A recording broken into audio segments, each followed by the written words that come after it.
increase here. This is actually not great because there's inflation in various different areas, showing you this non-linear trend down to 2%, right? It's motor vehicle insurance that's sticky. It's rent that's sticky. It's airfare that's sticky. It's transportation services that are still sticky. Not fantastic at all. Education, basically flat. Postage, flat. Personal services. Here we go. This is another one that's heavily exposed to wages. Now, it only has about a 1.4% weight, but still 0.7% increase on other personal services. Not great. That being heavily driven by, let's see here. What can I get you? The heavy driver of personal services here, miscellaneous personal services, specifically laundry and dry cleaning services. My goodness. All right, so let's go through some of the suits are saying here. The 0.6% increase. Let's see in core. Okay, we've got some. Let's see here. Core inflation gauge accelerates for the first time in 6 months. We've got Nick T talking. Nick T says core inflation was a touch firmer than expected. It was a 0.28 increase. The 0.28. Most of the estimates were actually looking for about a 0.18, which would get rounded to 2. Not great. The 12-month drop in core inflation. Hey, what's up? You want to head over to Davis? Man, that's the last place I got the lock on that Drake copy. I set you up with the old contact burning. Let me fill you in on the way. Warmer than expected. Still trending down though. And let's see here. Okay. Hey, look, now I know this hood. My auntie still lives up in Strawberry. Me and Lamar, we sneak over this way all the time and fuck around. So I had a word with some Davis neighbors, families people, to see if they can find out some shit about Dre's phone. This dude Vernon, that's the guy that can help. We gonna need to scratch his back before he can scratch ours. But we should be good. Fair warning though, man, he's old school, even for me. Actually pulling right back. Here we go. A graphical look at Supercore. Supercore still high thanks to okay, well, hold on here. Supercore excludes housing. Supercore excluding housing coming in at 4.05 year over year. It's really somewhat stuck. We busting up a deal. You've got for us. We show up for you. And let's see here. I got some leads on this phone you have. Year over year coming in at 4.3 tells us this could be a rounding effect. The core number, okay, some people are calling it 0.28, some people are calling it 0.27, and then you have the rounding effect. That's true. I mean, anything 0.25 and higher would have gotten rounded, basically. So, let's see here. Motor vehicle insurance still getting more expensive. We saw that. Supercore rate, which looks at core services prices excluding housing, has been the focus of bed makers, rose 0.37% in August on a monthly basis. That's the most since March. 0.37 Supercore. So these are the core estimates, meaning it's somewhere between there. Supercore comes in at 0.37. 0.37, just so you know, the annualized rate, do not use exponents for this. 0.37 times 12 is 4.44. That is higher than the 4.05 on the year-over-year figures we have right now for Supercore. Somewhat, again, disappointing, though, that the numbers aren't a little better.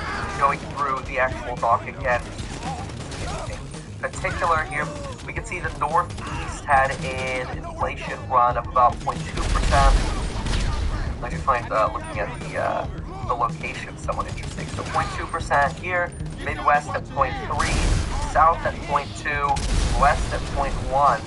Wow, interesting. So the Midwest actually holding some of these numbers up here compared to, yeah, you can see it over here, like Los Angeles, flat, Chicago, flat, New York and Jersey up at 4.4. Not getting some of the recent reads here. All right. These are some of the particular details here.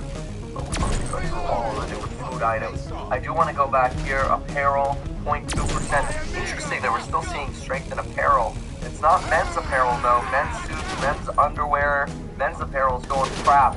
No. It's women's apparel. Hey, which apparel company recently? I got a stash spot ready. Recently beat Lulu. Women's outerwear, 1.1%. Women's dresses. Oh, come on, women. The dresses, what is this, 3.6%? Causing inflation over here. That's it. If you're somebody who's got a girlfriend or a spouse that's a girl, make sure you hit them up and ask them to stop by women's dresses and women's outerwear. Yeah, look at that. Women's outerwear and dresses and suits. No more of that. You know what you're going to ask them to wear instead? Right here. Women's underwear, nightwear, and accessories. That had 1.5% deflation. So that's okay. Outerwear, dresses, suits, Alright, let's see here. Footwear, 1.2%. Can't have shoes either. Let's see here. Infants and toddlers, but you can have children. Negative 1.9%. Good. Alright. Here we go. This new cars, it is shocking to me that new cars up 0.3%. That is very surprising. Let's see. Used cars down 1.2%. Tires, 0.2%. That's fine. Medical care commodities, 0.6%. That's not great. Recreation commodities, negative. Pet food, finally negative. You can have pets. Yeah, Supercore again, the most since March. It is a somewhat depressing figure. It's kind of like, this is, I would say, like, I don't know, it's a little hard to look through this one and go, oh yeah, it's officially over. I mean, look, inflation's going to be over. Everything's just taking longer to get it down. And it's expected that there'll be some volatility. And in a weird way, you actually have the 10-year treasury falling. It was 4.31 before the report came out. Now it's 4.0. So I think to some extent it's not that aggressive to where the bond market is like, oh yeah, we're getting Paul Volcker, we're screwed. But it's also not that great of good news that says, oh yeah, inflation's definitely going to be over tomorrow. There's still work to be done, and this is heavily expected. We're still broadly expecting to get the Federal Reserve to give us a good old pausey here in September, and after we get the pausey doozles in September, we'll end up with another report that'll come out in October. We will not end up getting another November report before the November Fed meeting, because the November Fed meeting is on the 1st. So what you want to pay attention to is the schedule. The next release is obviously after the coupon expiration, which is on the 15th of September, so keep that in mind. Email us at staff@meetkevin.com if you've got questions, or jobs@meetkevin.com if you need a job. Then we've got, let's see here, October data comes out on the 14th, but we won't actually get that yet because the Fed will have their November meeting on the 1st. There is some talk that the Federal Reserve is actually going to pause twice, and that's going to be a pause on September 20th and a pause on November 1st for a potential raise and last raise in December. That it could actually be the December 13th meeting that's in play. So we'll see. It'll be the day after Halloween that we cover the next Fed meeting beyond the Fed 20th meeting. Do mark your calendar, though, for October 6th. October 6th will be important for jobs data. We won't be getting it on the 1st because the Friday's actually on the 6th that month. So we'll be looking at the employment situation next. Then we'll be looking at the CPI report for September, which comes out October 12th. The Federal Reserve will, though, have their next pause meeting 1 week from today. So make sure to meet back here for the Federal Reserve 1 week from today. Again, disappointing figures here. It's not what we would have hoped for. To really reiterate, inflation is just going straight down. But it's not horrible because it is to some degree expected that inflation will have some sort of volatility as it falls. Let's take a look at a visual for some of these things just so we can see some of these charts in a visual presentation. So here is, as an example, what we have for the CPI headline month-over-month figures. As you can see, the bulk of the increase here has to do with energy, which is the light blue box. However, it's not just the light blue box, it's also services excluding energy, which does include housing. Housing contributing a lot to that dark blue line. Still not getting enough housing disinflation. CPI core, month over month, we have, as you can see here, services excluding energy services. Contributing still quite a bit. So still, again, also includes housing. It's only when you get to super core are you actually removing housing. And this is where you can see those darn transportation services coming in hot again, as well as some of those personal services and some of those goods. Not much, but some of those goods coming in a little warm too, especially what we saw under the women's clothing segments. CPI, now when we look at headline, which will include energy, we can clearly see energy contributing the bulk of this headline increase here. We'd have almost no inflation if it weren't for energy on at least the headline numbers. Services excluding energy, though, still pretty rich over here in the core section. Super core, as usual, just another visualization of transportation services booming here. So, yeah. I would call this, look, if I had to pick on a scale of 1 to 10, 10 being, this is amazing, and 1 being, this is horrible, I'd probably put this at like a 4.5, so I'd probably round out to like, okay, somewhat expected that you get some of this vol.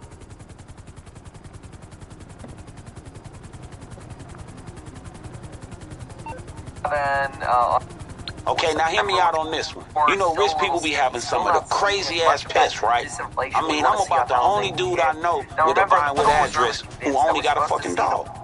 Well, my neighbor, this motherfucker in the music business, man, he own a fucking monkey. And the little guy just got stolen by Merriweather. I swear, homie, I know it sound crazy, but if you anything like me, you don't fuck around when it comes to the animal. You gotta get over to Humane Labs and save this little furball before he ends up with 3 tails or some shit. The second month, in the second half of the year, right? July, August. You still have September, October, November, December ahead of you. And it's very likely you're just going to kick the can down the road on this next rate hike anyway, until we get through the next inflation report. It's weird, you know, I really think that you had the Wall Street Journal knowing this was going to come in hot, because they had another headline article that was like, Fed likely to see through next inflation report. And I'm like, what are y'all seeing? Can't help yourself sometimes with how convenient it is that the Wall Street Journal they just always seem to hit on that. Anyway, let's take a look at the 5-year break even just to see how things are moving in terms of bond market expectations.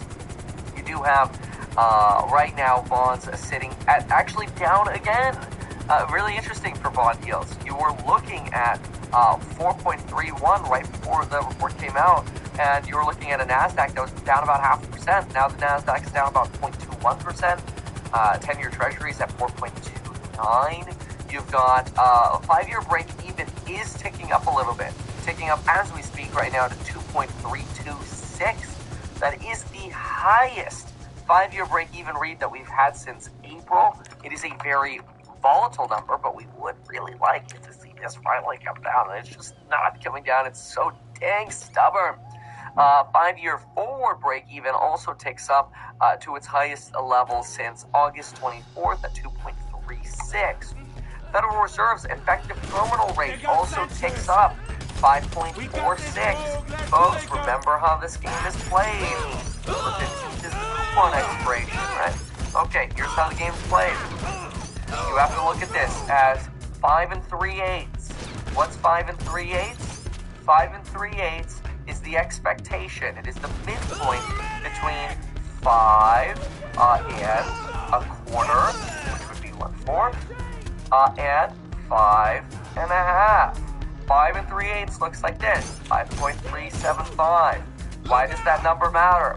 Because the closer the number I'm about to give you is to 5.37, the less, or the more likely it is that we're at the terminal rate. And the more likely it is we get a rate increase is anytime the number I'm about to give you is sitting closer to 5.625. You can visualize that a little bit differently by going 5.5 to 5 and 5/8-ish. Well, it's actually, this is 5/5. It's actually like midpoint. There you go. 5 6/8. There we go. Make that a little better. Try so the eighths don't matter that much. The point is, what matters is what the market is saying right now. The market is saying right now we are looking at 5.46. That number right now is the highest that we've had for pricing in another rate hike since August, August 29th, just a couple weeks ago. So you can see this is why we have that, basically 90% pricing. We're going to be paused in September, and then it's still a coin toss as to whether or not we're going to get that rate hike in that next meeting. So this is what you're looking at here. Trying to see if markets can avoid getting to that 5 5/8 number. The more we sit closer to that, correct this, 5 3/8 number, which again is that midpoint between that 5 1/4 and that 5 1/2 number. The more we look at this, the more the markets are okay. It's okay. Fed's at peak. Again, though, the more you see this number rise, it's just slowly every day. It just seems to be this crawl up. The more you get this, the more the market is fundamentally pricing in the next rate hike. And that's why you're getting some of these red days post July 19th. If you go to July 19th, let's see here, July 19th, worth noting that July 19th, interesting. Remember when the stock market was at its highest levels? You were actually at 5.35. So here was your 719 when you were at peak for some of these stocks. And here we are at 913, and you can see we've priced in that extra potential increase. That's why you've seen some of that volatility in markets, and volatility usually associated with down. Now, despite that, and despite this warmer read, it is not bad enough to actually encourage the bears to be upset. Look at that. You've got the NASDAQ flat now. You've got NFAs actually up. Knock on wood, don't even look at it. Don't even say anything. At 0.66. And then you've got Tesla at about 0.7. Pretty wild. Interesting. Now, one of the things that you can get over here is worth noting that if the market ends up closing nice and green today, it's going to be a sign to you that the market is actually willing to look right through this CPI report. And remember broadly what we're looking at. We're broadly looking for a market that's kind of going to go, all right, yeah, it's a little hotter than expected, but all right, yeah, inflation's basically becoming over. That's what you want. This idea that it's basically over. The more the market prices in, that inflation is basically over. Even if it takes an extra month or an extra 6 months or whatever, the less Paul Volcker, the less likely we revisit 2022 lows, the less likely the bears are right that we're going into recession. So you just want a nice, calm, relaxation, and escapism of these inflationary figures. And that appears, knock on wood, maybe if we don't look at it all day long today, it'll be true. Stocks will actually do well today. So with that said, make sure to get yourself licensed financial advice by going to stackhack.com. Myself and the team are now offering licensed financial advice at stackhack.com. It's also a redirect from meetkevin.com. Check out meetkevin.com if you want to shadow me. It's cheaper for course members. You want building discounts. You want redirected to the financial advice. You want courses on building your wealth and perspective on building your wealth. You want to bundle up. You want course member live streams. You want more content, and you want lifetime access. Check all these things out. Linked down below. Course members absolutely love what we've got put together for you, and I think you will as well on 0 to Millionaire real estate investing, 0 to Millionaire stock investing. We've got how to make more money featuring artificial intelligence and much more. Check it all out. Linked below. Thanks so much for being here, and remember, we've got the next large expiration on September 15th. Email us for bundles at staff@meetkevin.com. Thanks. Bye.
Salam.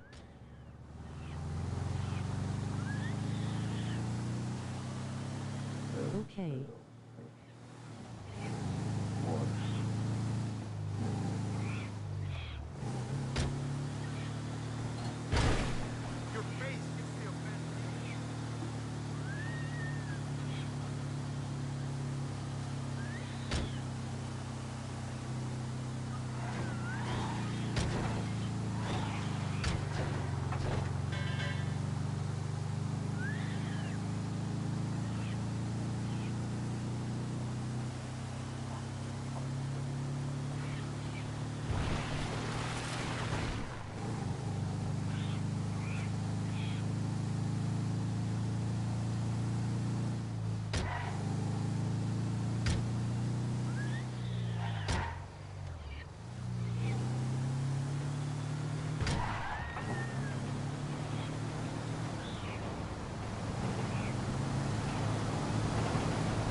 All right, nice.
Hey.